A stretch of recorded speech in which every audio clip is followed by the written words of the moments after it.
Somebody said, do you think machines will have emotions someday? No, they won't, because it serves no purpose. I'm going to tell you what I mean by that. If a woman's in an automobile accident with her kids in the back of the car turns over and the gasoline starts flowing toward the engine, which is hot, it'll explode. If she says, oh my God, my kids are trapped in the car and there's going to fire is breaking out, I hope somebody comes to help. If she picks up wood, smashes a window, take the kids out, that's emotions converted to action. We're not too interested in emotions, we're interested in what you do with it.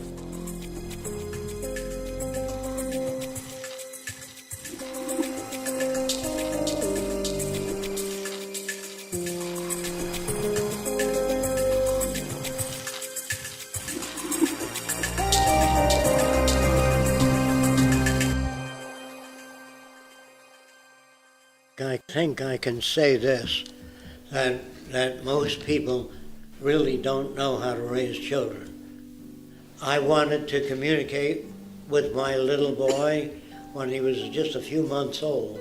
Now that's a time when you can't communicate with the language. But he was in a crib, and I put a ball painted yellow at one end of the crib, a real ball. And the kid saw it, it was stuck out, and he grabbed it.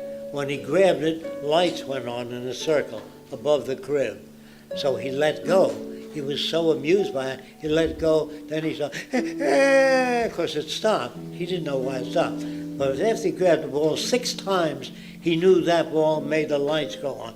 Once that was established, I put a different color ball at the other end of the crib, and he crawled over before he can speak and grabbed that ball right away.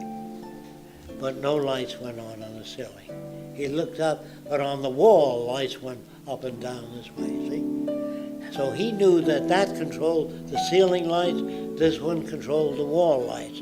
By the time he was 3 or 4 months old, he had 6 panels of lights. When he wet his pants, he'd squeeze one, Mom would come in and change the diapers. So, in other words, you children really want to know how the world works. The kids want to know everything, and we give them Jack and the Beanstalk and the Mickey Mouse Club. Kids really ready to learn how the body works. They want to know how the heart pumps blood through.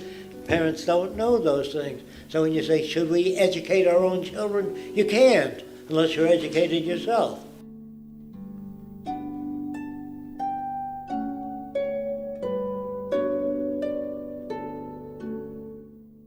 You know, a priest said to me, I don't believe you. I know 2 people in the same home. One became a priest, the other a gangster. If environment is everything, how do you get those differences? And I said, the minute you treat one kid different than the other, you get the differences.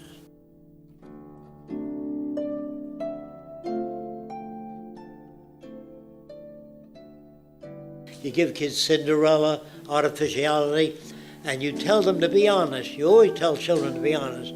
When they say, where do babies come from? The stork brings the baby.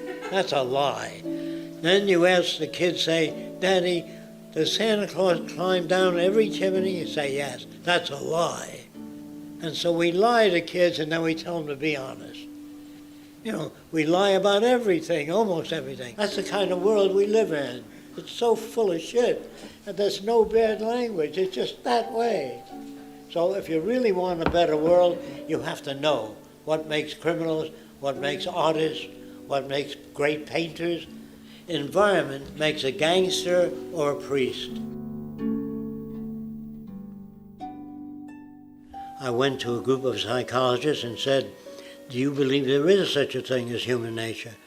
They said, yes, one is jealousy. I said, give me an idea of what you mean by jealousy. I always do that to try to understand the other person. He said, when I reach for my cat and put it on my lap, my dog growls. That's what I mean by jealousy.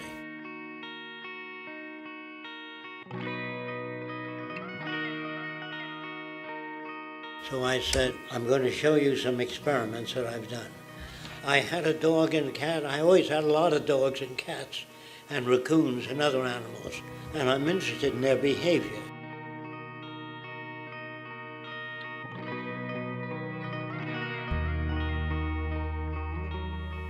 I gave the dog fresh liver, a little bit, and then picked up the cat. Fresh liver, a little bit, and then picked up the cat.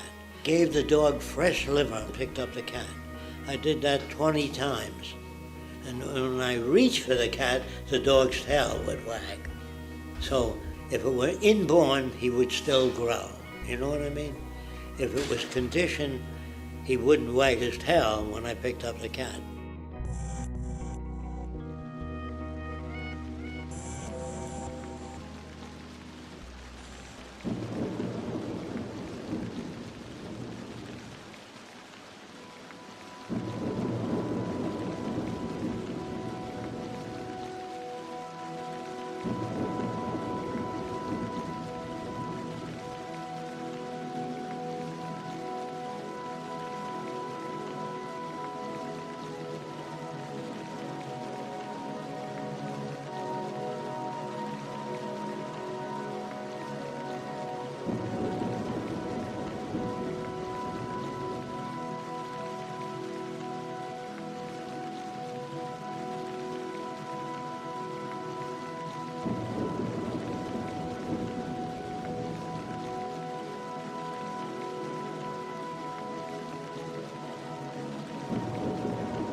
We were wanderers from the beginning.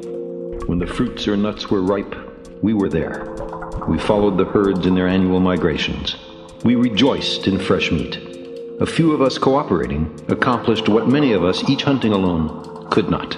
Making it on our own was as ludicrous to imagine as was settling down. Working together, we protected our children from the lions and the hyenas.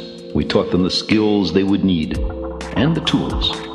Then, as now, technology was the key to our survival. It might be a familiar progression, transpiring on many worlds. A planet newly formed placidly revolves around its star. Life slowly forms. A kaleidoscopic procession of creatures evolves. Intelligence emerges, which, at least up to a point, confers enormous survival value.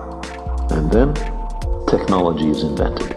It dawns on them that there are such things as laws of nature, that these laws can be revealed by experiment, and that knowledge of these laws can be made both to save and to take lives, both on unprecedented scales. Science, they recognize, grants immense powers. In a flash, they create world-altering contrivances. Some planetary civilizations see their way through, place limits on what may and what must not be done, and safely pass through the time of perils. Others, not so lucky or so prudent, perish.